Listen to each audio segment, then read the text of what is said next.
അസ്സലാമു അലൈക്കും വറഹ്മത്തുള്ളാഹി.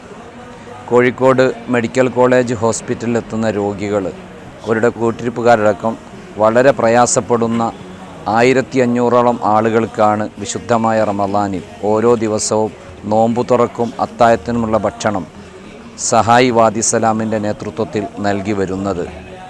വിവിധ ദേശങ്ങളിൽ നിന്ന് ഇവിടെ എത്തുന്ന പാവപ്പെട്ടവർക്ക് ഏറ്റവും വലിയ ആശ്രയമായിട്ട് ഈ നോമ്പുതുറയും അത്താഴവും ഇന്നിവിടെ നടന്നുകൊണ്ടിരിക്കുന്നു. ഓരോ ദിവസവും 1500-2000ഓളം ആളുകൾക്ക് ഭക്ഷണം നൽകുന്നതിന് ഏകദേശം 1.5 ലക്ഷത്തോളം രൂപയാണ് സഹായി ചെലവഴിച്ചു കൊണ്ടിരിക്കുന്നത്. നല്ല മനസ്സുള്ള നിങ്ങൾ ഓരോരുത്തരുടെയും സഹായഹസ്തങ്ങളാണ് ഈ ഒരു സംരംഭത്തെ മുന്നോട്ട് കൊണ്ടുപോകുന്നത്. നിങ്ങൾ ഓരോരുത്തരും ഈ വ്രതശുദ്ധിയുടെ വിശുദ്ധ റമളാനിൻ്റെ നല്ല ദിനരാത്രങ്ങളിൽ കഴിവിൻ്റെ പരമാവധി സഹായങ്ങൾ നൽകിക്കൊണ്ട് ഈ സംരംഭത്തെ വിജയിപ്പിക്കണമെന്ന് വിനീതമായി അഭ്യർത്ഥിക്കുന്നു.